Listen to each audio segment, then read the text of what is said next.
నమస్తే, welcome to prime time news. నేను షీలా. బులెటిన్ల ముందుగా పార్టీలు వేరైనా దేశ అభివృద్ధిలో అందరూ కలిసి ముందుకెళ్లాలని పిలుపునిచ్చారు కేంద్ర రక్షణ శాఖ మంత్రి రాజ్నాథ్ సింగ్. వీఎల్ఎఫ్ ప్రాజెక్టు ఏర్పాటుకు అన్ని విధాలా అండగా నిలిచిన సీఎం రేవంత్ రెడ్డికి రాజ్నాథ్ అభినందనలు తెలిపారు. వికారాబాద్ జిల్లా పూడూరు మండలం దామగుండం అటవీ ప్రాంతంలో భారత నౌకాదళానికి సంబంధించిన very low frequency communication transmission station radar కేంద్రానికి కేంద్ర రక్షణ శాఖ మంత్రి రాజ్నాథ్ సింగ్ శంకుస్థాపన చేశారు. ఈ కార్యక్రమంలో రాష్ట ముఖ్యమంత్రి రేవంత్ రెడ్డి, కేంద్ర మంత్రి బండి సంజయ్, తెలంగాణ స్పీకర్ గడ్డం ప్రసాద్ కుమార్, నావీ ఉన్నతాధికారులు పాల్గొన్నారు. రక్షణ రంగ పరికరాల తయారీలో హైదరాబాద్ కు గొప్ప పేరుందని, దేశ అభివృద్ధిలో తెలంగాణ పాత్ర కీలకంగా మారిందని రాజ్నాథ్ అన్నారు. దేశ భద్రత విషయంలో వీఎల్ఎఫ్ పాత్ర కీలకమన్న ఆయన కమ్యూనికేషన్ విషయంలోనూ ఈ కమాండ్ సెంటర్ ప్రముఖ పాత్ర పోషిస్తుందని తెలిపారు. దేశ భద్రత విషయంలో హైదరాబాద్ వ్యూహాత్మక ప్రాంతమని ముఖ్యమంత్రి రేవంత్ రెడ్డి అన్నారు. పార్టీలు వేరు కావచ్చు, సిద్ధాంతాలు వేరు కావచ్చు, కానీ దేశ భద్రత, రక్షణ విషయంలో తాము కేంద్రంతో కలిసి వస్తామన్నారు. కొంతమంది ఈ ప్రాజెక్టుపై లేనిపోని ఆరోపణలు చేస్తూ వివాదాలకు తెరలేపుతున్నారని, దేశ భద్రత ప్రాజెక్టులను రాజకీయం చేయడం సరికాదు అన్నారు రేవంత్. इस वेरी लो फ्रिक्वेंसी स्टेशन के निर्माण से जुड़े सभी स्टेक होल्डर्स को भी मैं अपनी तरफ से हार्दिक बधाई देता हूं। इसके साथ ही मैं तेलंगाना सरकार का और विशेष रूप से तेलंगाना के माननीय मुख्यमंत्री श्री ए रेवंत रेड्डी जी का भी विशेष योगदान के लिए मैं तहे दिल आभार व्यक्त करता हूं।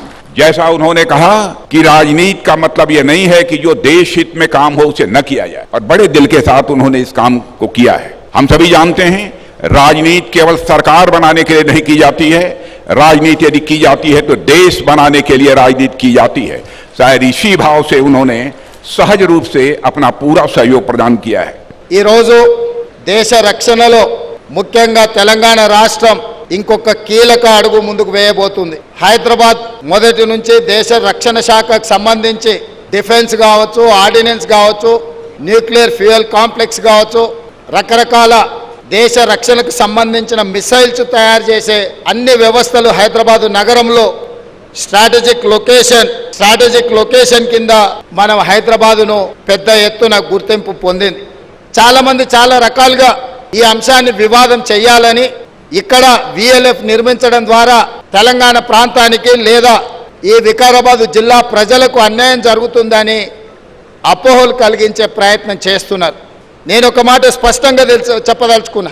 సేమ్ విఎల్ఎఫ్ తమిళనాడులో 1990లో ప్రారంభించారు. 34 సంవత్సరాలైన ఎలాంటి చిన్న నష్టం కానీ, ప్రకృతికి కష్టం కానీ, ప్రాంత ప్రజలకు ఎలాంటి ఇబ్బంది కానీ తమిళనాడులో జరగలేదు. तो देश रक्षा के लिए हम लोग राजनीति से आगे सोचना है, साथ में मिलकर काम करना है. राजनीति और कहीं कर सकते, चुनाव में कर सकता है, और कहीं कुछ कर सकता है, डिफर हो सकता है, आइडियोलॉजी में हम बहस कर सकते हैं, मगर ऐसे देश रक्षा के लिए जब बात आए सब लोग हम इकट्ठा होकर काम करना है. इसीलिए मैं दूसरे पार्टी के अगर मुख्यमंत्री भी हो, आप और किसी पार्टी के रक्षा मंत्री हो, मगर आप और मैं मिले तो ये देश को रक्षा कर सकते हैं. हम सब मिलके ये कार्रवाई आगे लेकर जाना है. దేశ భద్రతా అంశంలో ఎవరూ వ్యతిరేకించకూడదని కేంద్ర మంత్రి కిషన్ రెడ్డి అన్నారు. దామగుండం రాడార్ సెంటర్ ఏర్పాటుపై బీఆర్ఎస్ 2 నాలుకల ధోరణి అవలంబిస్తోందని ఆరోపించారు. దేశ భద్రత విషయంలో బీఆర్ఎస్ ఎప్పుడూ నిర్లక్ష్యంగా మాట్లాడడం అలవాటైంది అన్నారు. దేశ భద్రతకు, దేశ రక్షణ శాఖకు వ్యతిరేకంగా బీఆర్ఎస్ పోరాటం చేస్తుందా? కేసీఆర్ కుటుంబం దీనికి సమాధానం చెప్పాలని కిషన్ రెడ్డి డిమాండ్ చేశారు. దేశ భద్రతకు సంబంధించినటువంటి ఈ ప్రాజెక్టు తెలంగాణకి గర్వకారణంగా ఉండబోయేటువంటి ప్రాజెక్టు. దీనిపైన ఇంత కీలకమైనటువంటి ప్రాజెక్టు పైన కొంతమంది రాజకీయాలు చేయడము, ముఖ్యంగా టిఆర్ఎస్ పార్టీ, కేసీఆర్ కుటుంబము బాధ్యతారహితంగా వ్యవహరించడము, 2 నాల్కల ధోరణితో వ్యవహరించడము టిఆర్ఎస్ యొక్క దివాలా కోరుతనానికి అద్దం పడతా ఉంది. మీరు అధికారంలో ఉన్నప్పుడు జీవోలు తీస్తారు, అన్ని అనుమతులు ఇచ్చేశారు లిఖితపూర్వకంగా. దేశ భద్రతను అర్థం చేసుకొని దేశ రక్షణకు అవసరమైనటువంటి ఇలాంటి కార్యక్రమాలలో ఎవరు ఎక్కడ ఏ సిటిజన్ కూడా వ్యతిరేకించడానికి వెళ్ళారు. ఎక్కడో డిఫెన్స్ దేశమంతా వెతికి ఏ స్థానం అయితే బాగుంటుందో, ఎక్కడి నుంచి అయితే మనము షిప్స్ను మానిటరింగ్ చేయవచ్చు, కమ్యూనికేషన్ నెట్వర్క్ పెంచుకోవచ్చు, సబ్మెరైన్స్ ఎక్కడి నుంచి అయితే మానిటరింగ్ చేయవచ్చు. తెలంగాణ సీఎం రేవంత్ రెడ్డి రేపు హస్తినకు వెళ్లనున్నారు. ఎల్లుండి ఢిల్లీలో జరిగే కాంగ్రెస్ వర్కింగ్ కమిటీ సమావేశం కోసం హస్తినకు రేవంత్ వెళ్లనున్నారు. సిడబ్ల్యూసీ సమావేశం తర్వాత అధిష్టానంతో భేటీ అయి తెలంగాణ కేబినెట్ విస్తరణపై చర్చించే అవకాశం ఉంది. కేబినెట్ విస్తరణపై టీపీసీసీ మహేష్ కుమార్ గౌడ్ నిన్న హెచ్ఎంటీవీకి ఇచ్చిన ఇంటర్వ్యూలో క్లారిటీ ఇవ్వడంతో ఈ దఫా ఢిల్లీ టూర్లో ఒక క్లారిటీ వచ్చే అవకాశం ఉందని ఈ పార్టీ వర్గాలు చెబుతున్నాయి.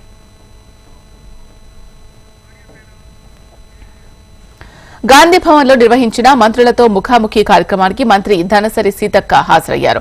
కార్యకర్తలు ప్రజల నుంచి ఆమె వినతులు స్వీకరించారు. భూ సమస్యలు, పెన్షన్లకు సంబంధించిన సమస్యలను తన దృష్టికి తీసుకొచ్చినట్లు మంత్రి సీతక్క తెలిపారు. ప్రజల నుంచి అన్ని వినతులు స్వీకరించామని, వాటన్నింటినీ పరిశీలించి త్వరలోనే పరిష్కరిస్తామని సీతక్క వెల్లడించారు. దామగుండం ప్రాజెక్టుకు జీవో ఇచ్చింది బీఆర్ఎస్సీ అని, అధికారంలో ఒకలా ప్రతిపక్షంలో ఒకలా మాట్లాడడం సరైంది కాదని హితవు పలికారామె. తెలంగాణలో గురుకులాలను శాశ్వతంగా మూసివేసే కుట్ర కనిపిస్తోంది అంటూ మాజీ మంత్రి కేటీఆర్ ఆరోపించారు. అద్దె బిల్డింగ్లకు బకాయిలు చెల్లించలేదు అన్న కారణంతో రాష్ట్ర వ్యాప్తంగా బిల్డింగ్ ఓనర్లు తాళాలు వేస్తున్నారు. ఈ నేపథ్యంలో BRS working president KTR Congress ప్రభుత్వంపై ఎక్స్ వేదికగా విమర్శలు చేశారు. ఢిల్లీకి మూటలు పంపేందుకు పైసలున్నాయి, కమిషన్లు వచ్చే బడా కాంట్రాక్టర్ల బిల్లుల చెల్లింపునకు వేల కోట్ల రూపాయలున్నాయి, కానీ పేద విద్యార్థులు చదువుకునే గురుకులాలకు అద్దెలు చెల్లించడానికి పైసలు లేవా అంటూ ప్రశ్నించారు కేటీఆర్. గురుకులాల భవనాలకు తక్షణమే అద్దె చెల్లించాలని మాజీ మంత్రి హరీష్ రావు ట్వీట్ చేశారు. ప్రభుత్వం 10 నెలలుగా అద్దె చెల్లించకపోవడంతో జయశంకర్ భూపాలపల్లి జిల్లాలోని మైనార్టీ రెసిడెన్షియల్ స్కూల్ కి యజమానులు తాళం వేసిన దుస్థితి ఏర్పడింది అన్నారు. కాంగ్రెస్ పాలనలో గురుకులాల నిర్వహణ అధ్వాన స్థితికి చేరుకుంది అనేందుకు ఇది మరొక నిదర్శనమన్నారు. రోజురోజుకి దిగజారిపోతున్న విద్యా వ్యవస్థ గురించి సీఎం రేవంత్ ఇంకెప్పుడు పట్టించుకుంటారని నిలదీశారు హరీష్ రావు. తెలంగాణ వ్యాప్తంగా పలు గురుకులాలకు అద్దె చెల్లించలేదని యజమానులు తాళాలు వేశారు. ఈ ఇష్యూపై మంత్రి పొన్నం ప్రభాకర్ సీరియస్ అయ్యారు. గురుకుల గేట్లకు తాళాలు వేసిన వారిపై క్రిమినల్ కేసులు నమోదు చేయాలని మంత్రి పొన్నం కలెక్టర్లకు ఆదేశాలు జారీ చేశారు. దసరా సెలవులు ముగించుకుని వచ్చిన విద్యార్థుల పట్ల ఈ విధంగా వ్యవహరించడం సమంజసం కాదు అన్నారు. 70% గురుకులాలు అద్దె భవనాల్లోనే కొనసాగుతున్నాయని చెప్పారు. బకాయిలు ఈ 10 నెలల్లో పెట్టినవి కాదు అన్న విషయాన్ని గమనించాలి అన్నారు. కొన్ని సంవత్సరాలుగా రాని బకాయిలపై సమావేశాన్ని నిర్వహించామని, నిధులు విడుదల చేసే సమయంలో కవ్వింపు చర్యలకు వద్దు అన్నారు. పాత బకాయిలు ఇప్పించే బాధ్యత తాను తీసుకుంటారని మంత్రి హామీ ఇచ్చారు. విద్యార్థులకు సక్రమంగా తరగతులు జరిగేలా చర్యలు తీసుకోవాలి, లేని పక్షంలో ప్రభుత్వ పరంగా చర్యలు ఉంటాయని హెచ్చరించారు మంత్రి పొన్నం. విద్యాశాఖకు సంబంధించిన అన్ని పాఠశాలలు, కాలేజీలు, గురుకులాలు ప్రారంభమవుతా ఉన్నాయి.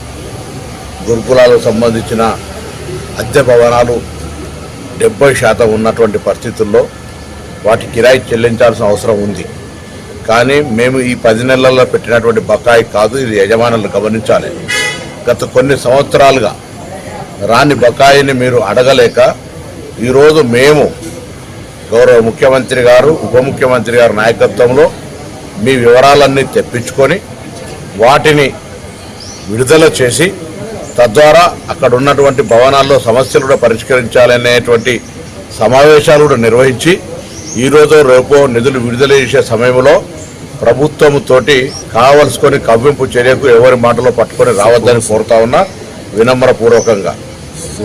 మంచిది కాదు. ప్రభుత్వానికి సంబంధించి మేము కిరాయిలు ఇవ్వాలి, పాత బకాయిలు రావాలని వాటిని చెల్లించేటువంటి ప్రక్రియ కొనసాగుతోంది. నేను సంబంధిత గురుకులాల మంత్రిగా విజ్ఞప్తి చేస్తున్నా, వెంటనే జూడాల సమస్యల పరిష్కారానికి కృషి చేస్తున్నట్టు తెలిపారు మంత్రి దామోదర రాజనరసింహ. ఎన్నో ఏళ్లుగా సమస్యలు అపరిష్కృతంగా ఉన్న నేపథ్యంలో సీఎంతో మాట్లాడి 200 కోట్లు విడుదల చేయించామన్నారు. హాస్టల్స్, ఇతర సమస్యలు పరిష్కరించామన్నారు. హైదరాబాద్ గాంధీ ఆసుపత్రిలోని మాతృ శిశు సంక్షేమ కేంద్రంలో ఐవీఎఫ్ సెంటర్ను మంత్రి ప్రారంభించారు. గాంధీ మెడికల్ కాలేజ్ హాస్టల్ నూతన భవనానికి శంకుస్థాపన చేశారు. త్వరలోనే ఉస్మానియా ఆసుపత్రిలో కొత్త భవనం నిర్మిస్తామని చెప్పారు. అలాగే ప్రతి నెల 10వ తేదీలోగా డాక్టర్లకు స్టైఫండ్ అందిస్తున్నామన్నారు మంత్రి దామోదర. జూడా డాక్టర్స్ నా దగ్గరకు వచ్చి, సార్ మేము స్ట్రైక్లోకి పోయాము, మేము నోటీస్ ఇచ్చాము, స్ట్రైక్ చేస్తున్నాము, ఇవి మా డిమాండ్స్, ఈ డిమాండ్స్ మీరు ఎప్పటి నుంచో పెండింగ్లో ఉన్న డిమాండ్స్, ఈ డిమాండ్స్ మీరు న్యాయం చేస్తారని నమ్ముతున్నాము. సుమారు 2 సార్లు గంట 2 గంటలు చర్చించి ఈ డిమాండ్స్ ఏంటి, సముచితంగా ఉన్నాయా లేవా అని అధ్యయనం చేసి గౌరవ ముఖ్యమంత్రి గారికి చెప్పి ఈ పని మనం చేయాలి.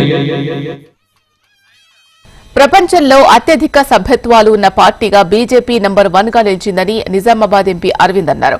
నిజామాబాద్ జిల్లా కేంద్రంలో దుబ్బగంజ్ ఖలీల్వాడలో అర్బన్ ఎమ్మెల్యే ధనపాల్ సూర్యనారాయణ గుప్తాతో కలిసి సభ్యత్వ నమోదు కార్యక్రమాన్ని ప్రారంభించారు. త్వరలో జరగబోయే స్థానిక సంస్థల ఎన్నికలకు సభ్యత్వ నమోదు ప్రక్రియ ఎంతో దోహదపడుతుంది అన్నారు.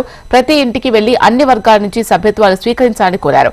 ప్రతి పోలింగ్ బూత్ లో సభ్యత్వ నమోదు లక్ష్యాలను వివరించి పార్టీ శ్రేణులు పెద్ద మొత్తంలో సభ్యత్వ నమోదు చేపట్టాలని మార్గనిర్దేశం చేశారు. సభ్యత్వ నమోదు కార్యక్రమం గత కొన్ని వారాలుగా కొనసాగుతున్న విషయం తెలిసిందే. ఇందూరు ఎప్పట్లాగానే మెంబర్షిప్ లో చాలా ముందున్నది.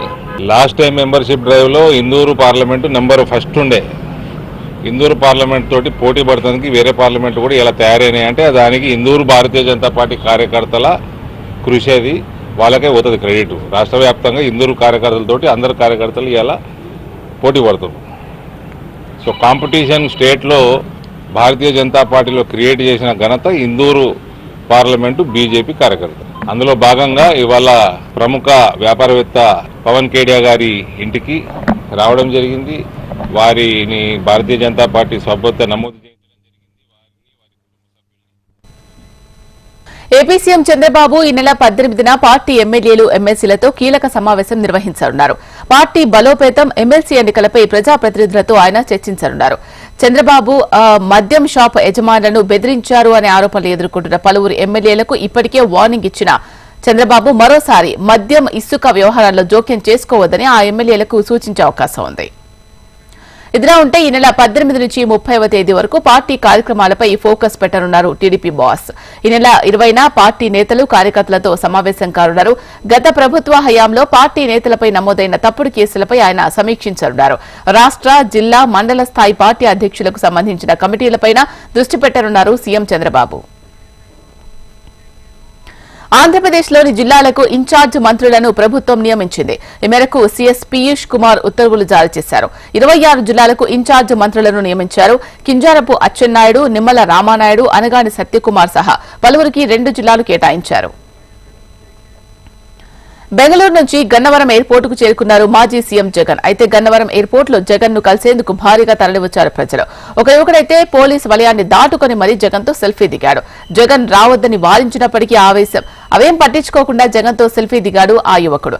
అతడితో పాటు మరికొంతమంది జగన్ వద్దకు వెళ్లి కలిశారు. దీంతో జగన్ కు భద్రత కల్పించడంలో పోలీసులు విఫలమయ్యారు అనే ఆరోపణలు వినిపిస్తున్నాయి. కోడి కత్తి తరహా ఘటన జరిగితే పరిస్థితి ఏంటి అనే ప్రశ్నలు ఉత్పన్నమవుతున్నాయి. శ్రీ సత్యసాయి జిల్లాలో అత్తాకోడళ్లపై అత్యాచార ఘటనలో నిందితులను 48 గంటల్లోనే పోలీసులు పట్టుకున్నారని ఏపీ హోంమంత్రి అనిత తెలిపారు. వారికి వేగంగా శిక్ష పడాలని సీఎం చంద్రబాబు ఆదేశించినట్లు చెప్పారు. దీనిపై విచారణను ప్రత్యేక ఫాస్ట్ ట్రాక్ కోర్టుకు అప్పగిస్తూ నిర్ణయం తీసుకున్నట్లు వెల్లడించారు. నిందితుడిపై అంతకు ముందు కూడా అత్యాచార ఆరోపణలు ఉన్నాయని, అందుకే త్వరితగతిన విచారణకు ఈ కేసును ప్రత్యేక కోర్టుకు అప్పగిస్తున్నట్లు తెలిపారు. దీంతో పాటు బాపట్ల కేసును కూడా అప్పగిస్తున్నట్లు వివరించారు హోంమంత్రి అనిత. నేర చరిత్ర కలిగిన వ్యక్తులు, ఇటువంటి వ్యక్తుల్ని అతి చాకచక్యంగా వితిన్ డేస్ 48 అవర్స్ వితిన్ అవర్స్లోనే పట్టుకొని ఈరోజు రిమాండ్కి పంపించిన పరిస్థితి. అంటే ఇక్కడతో ఇది ఆగకూడదు. డెఫినెట్గా ఎవరైతే అఘాయిత్యం చేశారో ఆ నిందితుడికి శిక్ష పడాలి అని ఒకే ఉద్దేశంతో గౌరవ సీఎం గారు ఒక నిర్ణయం కూడా తీసుకోవడం జరిగింది. ఈరోజు ప్రత్యేకమైన ఒక కోర్టుకి, ఒక ఫాస్ట్ ట్రాక్ కోర్టుని కావాలి అని చెప్పి ఈరోజు హైకోర్టుకి కూడా గవర్నమెంట్ ఈరోజు రాయడం జరుగుతుంది. అంటే విషయం ఏంటంటే ఎస్పెషల్లీ ఈ కేసు నిమిత్తం, అదేవిధంగా బాపట్లలోనే ఒక సామూహిక అత్యాచారం చేసి చంపేసిన ఒక సంఘటన మనందరికీ కూడా తెలుసు. ఆ 2 కేసుల్ని కూడా ఈ ప్రత్యేక కోర్టుకి అప్పచెప్పి యాజ్ ఎర్లీ యాజ్ పాసిబుల్ నిందితులకి శిక్ష పడే ఏర్పాటు చేయాలి అన్నది ఈరోజు గవర్నమెంట్ తీసుకున్న అతి ముఖ్యమైన నిర్ణయం. అంటే ఈ స్పెషల్ కోర్టును తీసుకొచ్చి, మనకి పర్టికులర్గా స్పెషల్ కోర్టును తీసుకొచ్చి తొందరగా నిందితులకి శిక్ష పడే ఏర్పాటు చేయాలి అన్నది ప్రభుత్వం తాలూకా ఆలోచన.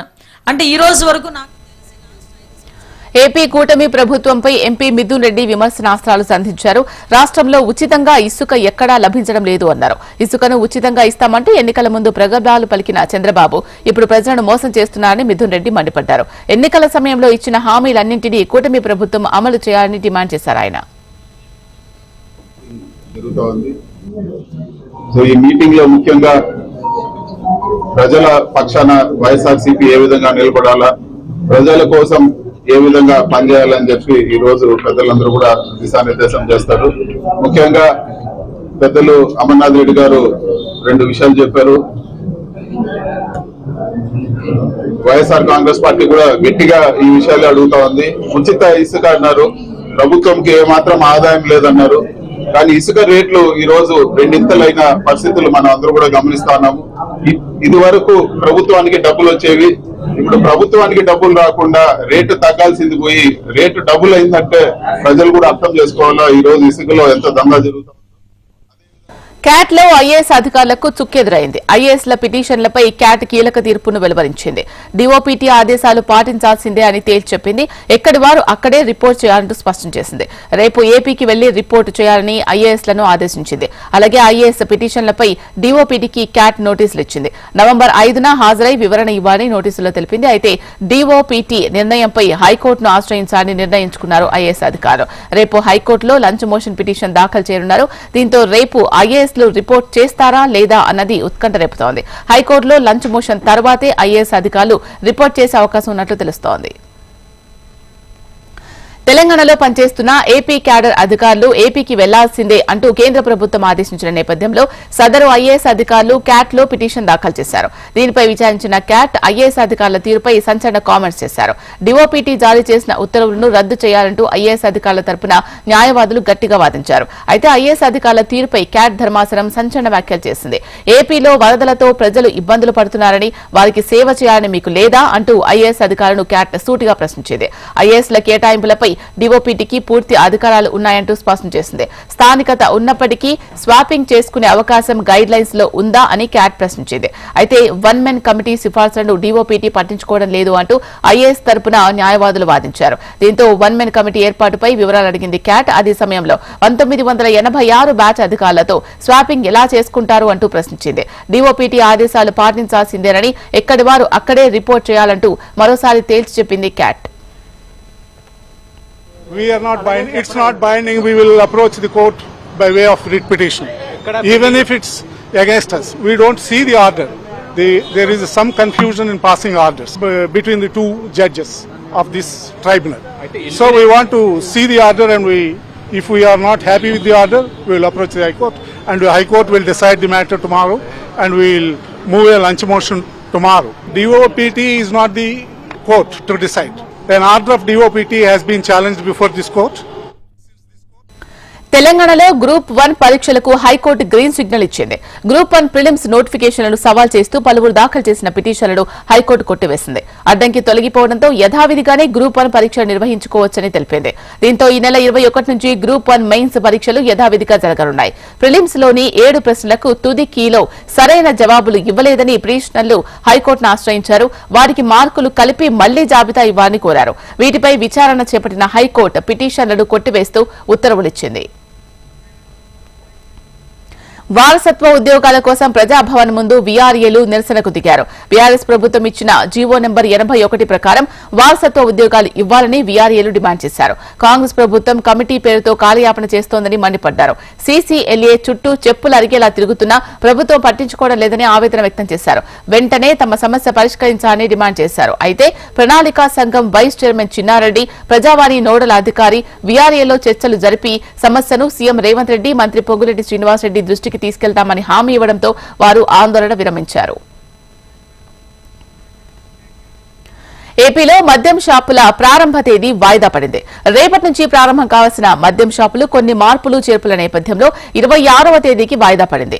రేపటి నుంచి 10 రోజుల పాటు టెంపరరీ లైసెన్స్ ఇవ్వనుండటంతో ఈ 10 రోజులు టెంపరరీ లైసెన్స్ తోనే షాపులు నిర్వహించనున్నారు. 26వ తేదీన పూర్తి 2 ఏళ్లకు లైసెన్స్ జారీ చేయనుంది ఏపీ సర్కార్. మద్యం షాపుల టెండర్ల విధానంలో కూటమి ప్రభుత్వంపై మాజీ మంత్రి కాకాని గోవర్ధన్ రెడ్డి తీవ్రంగా మండిపడ్డారు. ముందస్తు ప్రణాళిక ప్రకారం స్థానిక మంత్రులు ఎమ్మెల్యేల కనుసన్నల్లోనే లాటరీ ప్రక్రియ కొనసాగిందని ఆరోపించారు. అందుకే 90% మద్యం దుకాణాలు టీడీపీ నేతలకే వచ్చాయన్నారు. అధికారులు సైతం వారితో వంతుపాడారని, జమిలీ ఎన్నికలు వస్తే 2 ఏళ్ల వరకే ఈ ప్రభుత్వం ఉంటుందని, చంద్రబాబు శాశ్వతంగా అధికారంలో ఉండరు అనే విషయాన్ని అధికారులు గుర్తుంచుకోవాలి అన్నారు ఆయన. ఏ విధంగా అయితే చంద్రబాబు నాయుడు అనేటువంటి వ్యక్తి ఈరోజు అన్ని విధాలా ఫెయిల్ అయ్యాడో, పరిపాలనలో ఫెయిల్ అయ్యాడో, సంక్షేమ కార్యక్రమాలు అమలు చేయలేదో, సిండికేట్లు పెట్టి ఒక ప్రహసనంగా ఈరోజు ఈ కార్యక్రమాన్ని మార్చేశాడో, దోపిడీకి తెరదీశాడో, ఇవన్నీ కూడా ప్రజలు గమనిస్తారు. తప్పనిసరిగా ప్రజలు అనేటువంటి వాళ్ళు ఈ విషయాల్లో ఉద్యమించేటువంటి పరిస్థితి ఏర్పడుతుంది. ప్రజలు తరిమి తరిమి కొట్టి షాపుల ముందు నిలబడి ముందు ఆ షాపులు మూస్తావా లేదా అనేటువంటి పరిస్థితికి ఈరోజు ప్రజలు తిరగబడేటువంటి పరిస్థితికి చంద్రబాబు నాయుడు నాంది పలికేటువంటి విధంగా ఈ మద్యం షాపులు ఉన్నాయి. కాబట్టి నేను ఏపీలో మద్యంపై 2% సెస్ విధించింది ఎక్సైజ్ శాఖ. ఈ మేరకు డ్రగ్ రీహాబిలిటేషన్ సెస్ విధిస్తూ జీవో జారీ చేసింది. తాజాగా విధించిన సెస్ ద్వారా రాష్ట్ర ఖజానాకు 100 కోట్ల ఆదాయం చేకూరనుంది. సెస్ ద్వారా వచ్చిన ఆదాయాన్ని డ్రగ్స్ నియంత్రణకు, రీహాబిలిటేషన్ సెంటర్స్ కు వినియోగించాలని కూటమి సర్కార్ భావిస్తోంది. తిరుమల లడ్డూ కల్తీ ఘటన విచారణపై ఏపీ డీజీపీ ద్వారకా తిరుమలరావు కీలక వ్యాఖ్యలు చేశారు. లడ్డూ కేసులో రాష్ట్ర ప్రభుత్వం ఏర్పాటు చేసిన సిట్పై సుప్రీంకోర్టు ఎలాంటి సందేహం వ్యక్తం చేయలేదని అన్నారు. సిట్లోనే 2 సీబీఐ అధికారులు, 2 రాష్ట్ర పోలీసులు, ఒక ఫుడ్ సేఫ్టీ అధికారితో సబ్స్టిట్యూట్ చేసినట్లు అని చెప్పారు. రాష్ట్ర ప్రభుత్వం నుంచి సిట్ కు ఐటీ త్రిపాఠి, డీఐజీ గోపీనాథ్ పేర్లు పంపించినట్టు తెలిపారు. సుప్రీంకోర్టు ఏర్పాటు చేసిన విచారణ సంస్థలో రాష్ట్ర పోలీసుల జోక్యం ఉండదని ఆయన స్పష్టం చేశారు. ఫామ్ అవుతున్నటువంటి సిట్, సో దాంట్లో చాలా క్లియర్గా ఏం చెప్పారంటే 2 విషయాలు ఇక్కడ మీరు గమనించాలా, మీ అందరి ద్వారా ప్రజలకు కూడా తెలియాలనుకుంటున్నాను. సుప్రీంకోర్టు ఆర్డర్లో ఒకటి, స్టేట్ గవర్నమెంట్ ఫామ్ చేసిన సిట్కి it will be substituted, these are the exact words, the SIT formed by the constituted by the state government ఈ substituted by 2 officers from CBI, 2 officers from AP police as recommended by, as nominated. Maharashtra, Jharkhand assembly ఎన్నికల నగారా మోగింది. ఆ 2 రాష్ట్రాల assembly ఎన్నికల స్కెడ్యూల్ను కేంద్ర ఎన్నికల సంఘం ప్రకటించింది. ఈ మేరకు కేంద్ర ఎన్నికల ప్రధాన కమిషనర్ రాజీవ్ కుమార్ పోలింగ్ తేదీలు, ఇతర వివరాలు వెల్లడించారు. మహారాష్ట్రలో ఒకే దశలో, జార్ఖండ్లో 2 విడతలో పోలింగ్ నిర్వహించనున్నట్లు తెలిపారు. మహారాష్ట్రలో నవంబర్ 20న పోలింగ్ జరగనుండగా, జార్ఖండ్లో నవంబర్ 13, 20 తేదీల్లో అసెంబ్లీ ఎన్నికలు జరుగుతాయన్నారు. ఈ 2 రాష్ట్రాల ఎన్నికల ఓట్ల లెక్కింపు నవంబర్ 23న చేపట్టనున్నట్లు రాజీవ్ కుమార్ వెల్లడించారు.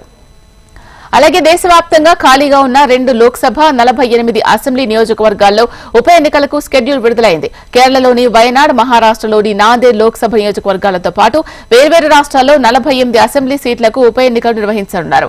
వయనాడ్ లోక్సభ నియోజకవర్గంతో పాటు 47 అసెంబ్లీ స్థానాలకు నవంబర్ 13న, నాందేడ్ లోక్సభ సీటుతో పాటు ఉత్తరాఖండ్లోని 1 అసెంబ్లీ స్థానానికి నవంబర్ 20న పోలింగ్ నిర్వహించి నవంబర్ 23న ఓట్ల లెక్కింపు చేపట్టనున్నారు.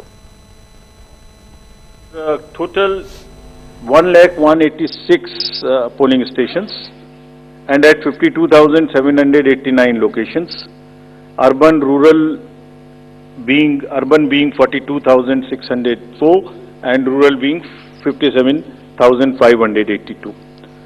इस बार भी हम PWD मैनेज्ड बूथ्स बनाएंगे, विमेन मैनेज्ड बूथ्स बनाएंगे महाराष्ट्र में भी. मॉडल PSS की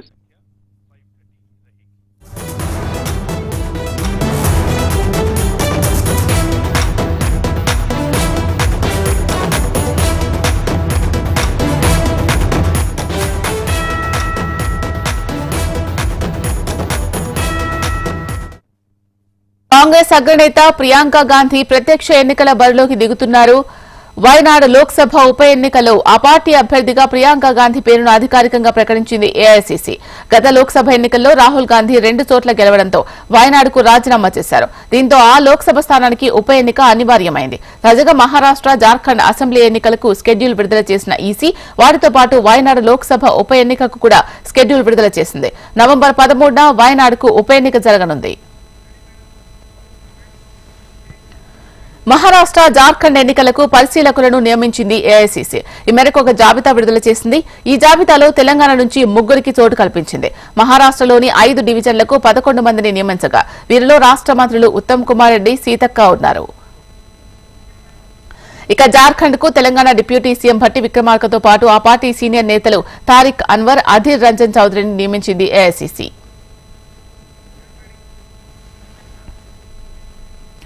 ఢిల్లీలోని భారత్ మండపంలో వరల్డ్ టెలికమ్యూనికేషన్ స్టాండర్డైజేషన్ అసెంబ్లీ 2024 కార్యక్రమాన్ని ప్రారంభించారు ప్రధాని మోడీ. అనంతరం ఫోన్ల తయారీ గురించి ప్రస్తావించారు.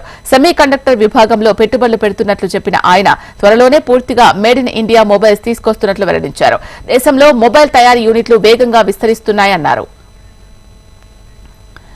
భారీ వర్షాలకు తమిళనాడు అతలాకుతలమవుతోంది. చెన్నై నగరాన్ని వర్షాలు ముంచెత్తాయి. దీంతో లోతట్టు ప్రాంతాలన్నీ జలమయమయ్యాయి. ప్రధాన రహదారులు చెరువులను తలపిస్తున్నాయి. అధికారులు చెన్నైకి రెడ్ అలర్ట్ ప్రకటించారు. మరో 24 గంటల పాటు భారీ వర్షాలు నమోదవుతాయని ఐఎండీ పేర్కొంది. రోడ్లపై నీళ్లు నిలిచిపోవడంతో ట్రాఫిక్ తీవ్ర ఇబ్బందులు ఏర్పడ్డాయి. కుండపోత వర్షాలకు పెరంగుడి ప్రాంతాలు ఎక్కువగా ప్రభావితమయ్యాయి. భారీ వానలతో స్కూల్స్, కాలేజీలకు ప్రభుత్వం సెలవు ప్రకటించింది. వర్షాలతో అధికార యంత్రాంగం అప్రమత్తమైంది. Deputy CM Udhayanidhi Stalin command సెంటర్ను పరిశీలించారు. రాష్ట్ర వ్యాప్తంగా పరిస్థితులు ఎలా ఉన్నాయో అధికారులను అడిగి తెలుసుకున్నారు. బంగాళాఖాతానికి దక్షిణ వైపు తీవ్ర అల్పపీడనం ఏర్పడిన కారణంగా చెన్నైలో భారీ వర్షాలు కురుస్తున్నట్లు ఐఎండీ స్పష్టం చేసింది. ఈ ప్రభావం నార్త్ తమిళనాడుతో పాటు పుదుచ్చేరి, ఏపీపై ఉంటుందని వెల్లడించింది. తమిళనాడు ముఖ్యమంత్రి ఎంకే స్టాలిన్ ఉన్నతాధికారులతో ప్రత్యేకంగా భేటీ అయ్యారు. అత్యవసర పరిస్థితులు వస్తే ఎలా స్పందించాలి అనే అంశంపై చర్చించారు. వర్ష ప్రభావిత ప్రాంతాల్లో అన్ని ఏర్పాట్లు చేయాలని అధికారులకు ఆదేశాలు జారీ చేశారు. ఐటీ ఉద్యోగులు వర్క్ ఫ్రం హోం చేసుకోవాలని ప్రభుత్వం సూచించింది. భారత్ కెనడా మధ్య వివాదం పీక్స్ కు చేరింది. ఖలిస్తానీ ఉగ్రవాది నిజ్జర్ హత్య కేసు నుంచి రెండు దేశాల మధ్య వివాదం కొనసాగగా ఇప్పుడు ఆ వివాదం కఠిన చర్యలకు దారితీసింది. నిజ్జర్ హత్య నుంచి భారత్ తో కయ్యానికి కాలు దువ్వుతోన్న కెనడా ప్రధాని ట్రూడో మరోసారి కాంట్రవర్సీ కామెంట్స్ చేశారు. నిజ్జర్ హత్య కేసు దర్యాప్తునకు భారత్ సహకరించడం లేదు అన్నారు. అంతేకాదు భారత ఏజెంట్లు కెనడాలో హింసను ప్రేరేపిస్తున్నారంటూ తీవ్రమైన ఆరోపణలు చేశారు. అందుకు తన దగ్గర ఎవిడెన్స్ ఉంది అన్నారు. దాంతో కెనడా ఆరోపణలపై భారత ప్రభుత్వం మండిపడింది. ఓటు బ్యాంక్ రాజకీయాలు, ఖలిస్తాన్ మెప్పు కోసం కెనడా ప్రభుత్వం భారత రాయబారిపై లేనిపోని ఆరోపణలు చేస్తూ పెద్ద ఎత్తున బురద జల్లే ప్రయత్నం చేస్తోందని ఆక్షేపించింది. ప్రస్తుతం వివాదం తీవ్రతరం కావడంతో కెనడాలోని భారత రాయబారులను వెనక్కు రప్పించేందుకు నిర్ణయం తీసుకుంది కేంద్ర ప్రభుత్వం. దాంతోపాటు ఢిల్లీలోని కెనడా తాత్కాలిక హై కమిషనర్ సహా 6 దౌత్యవేత్తల్ని బహిష్కరించింది. ఈ నెల 19వ తేదీ వరకు భారత్ ను విడిచి వెళ్లాలని గడువు విధించింది. రెండు దేశాల రాయబారులపై కఠిన చర్యలకు ఉపేక్షించడంతో భారత్ కెనడా సంబంధాలు ప్రశ్నార్థకంగా మారాయి. మరోవైపు ఇప్పటికే విదేశీయులకు వీసాలను తగ్గిస్తూ వస్తున్న కెనడా తాజా పరిణామాలతో భారత్పై ఎలాంటి ఆంక్షలు విధిస్తుంది అనే చర్చ నడుస్తోంది. ఇక దేశీయ స్టాక్ మార్కెట్ సూచీలు నష్టాల్లో ముగిశాయి. లాభాలతో ప్రారంభమైన సూచీలు అమ్మకాల ఒత్తిడితో చివరికి నష్టాల్లోకి జారుకున్నాయి. సెన్సెక్స్ 152.93 పాయింట్ల నష్టంతో 81,820.12 వద్ద ముగియగా నిఫ్టీ సైతం 70.60 పాయింట్ల నష్టంతో 25,507.35 వద్ద స్థిరపడింది. సెన్సెక్స్ సూచీలో ICICI bank, Bharti Airtel, Asian Paints, Adani Ports, UltraTech Cement షేర్లు లాభాలు పడగా Bajaj Finance, Reliance, Tata Steel, JSW Steel, Tata Motors షేర్లు నష్టాల్లో ముగిశాయి. న్యూజిలాండ్ తో భారత్ టెస్ట్ సమరం రేపటి నుంచి ప్రారంభం కాబోతోంది. బెంగళూరులోని చిన్నస్వామి స్టేడియం వేదికగా ఇరు జట్లు తలపడనున్నాయి. కెప్టెన్ రోహిత్ సారథ్యంలోని టీమిండియా హాట్ ఫేవరెట్ గా బరిలోకి దిగుతోంది. అటు బ్యాట్తోనూ ఇటు బంతితోనూ బంగ్లాపై ఆధిపత్యాన్ని ప్రదర్శించిన రోహిత్ బృందం ఫుల్ జోష్ లో ఉంది. రోహిత్, జైష్వాల్, గిల్, కోహ్లీ, పంత్తో భారత్ బ్యాటింగ్ లైనప్ స్ట్రాంగ్ గా ఉంది. మరోవైపు బుమ్రా, సిరాజ్, ఆకాశ్ దీప్, అశ్విన్, జడేజాలు సత్తా చాటేందుకు రెడీ అవుతున్నారు. ఇలా అన్ని విభాగాల్లోనూ దుర్భేద్యంగా కనిపిస్తోన్న భారత్ ఖాతాలో మరో సిరీస్ చేరకుండా నిలువరించడం న్యూజిలాండ్ కు పెను సవాల్గా మారే అవకాశం ఉంది. ఇక న్యూజిలాండ్ విషయానికి వస్తే కివీస్ బ్యాటర్ల ప్రస్తుత ఫామ్ పేలవంగా ఉంది. విలియమ్సన్ సహా ఒక్క బ్యాటర్ కూడా లంకలో శతకం చేయలేదు. లేథమ్, కాన్వే, మిచెల్ పై భారీ అంచనాలు ఉన్నా వారు పెద్దగా ఫామ్ లో లేరు. పైగా తొలి టెస్టుకు విలియమ్సన్ అందుబాటులో లేకపోవడం కివీస్ కు పెద్ద దెబ్బ అని క్రికెట్ ఎక్స్పర్ట్స్ చెబుతున్నారు. మరోవైపు బౌలింగ్ లోనూ న్యూజిలాండ్ కాస్త వీక్ గానే ఉంది. ఇటీవల లంకతో జరిగిన సిరీస్ మొత్తంలో సౌదీ, శాంటన్ కలిపి కేవలం 3 వికెట్లే పడగొట్టారు. చెరో 8 వికెట్లు పడగొట్టి పర్వాలేదు అనిపించిన కొత్త పేసర్ ఒరూర్కే, స్పిన్నర్ అజాజ్ పటేళ్లపై కివీస్ మరోసారి ఆశలు పెట్టుకుంది. ఇరు జట్ల బలాబలాలు ఇలా ఉంటే రేపటి నుంచి ప్రారంభమైన తొలి టెస్ట్ మ్యాచ్ కు వర్షం ముప్పు పొంచి ఉంది. మ్యాచ్ జరిగే 5 రోజులు బెంగళూరులో వర్షాలు కురిసే అవకాశాలున్నాయని భారత వాతావరణ శాఖ అంచనా వేసింది. మ్యాచ్ జరిగే మొదటి 2 రోజులు 70 నుంచి 90% వర్షాలు కురిసే అవకాశం ఉంది. మూడో రోజు అంటే శుక్రవారం 67%, శనివారం 25%, ఆదివారం 40% జల్లులు కురవడానికి అవకాశాలు ఉన్నాయని వాతావరణ శాఖ అంచనా వేసింది. ఇవి ఇప్పటి వరకున్న అప్డేట్స్. చూస్తూనే ఉండండి HM టీవీ. వార్త ఆగదు, నిజం దాగదు.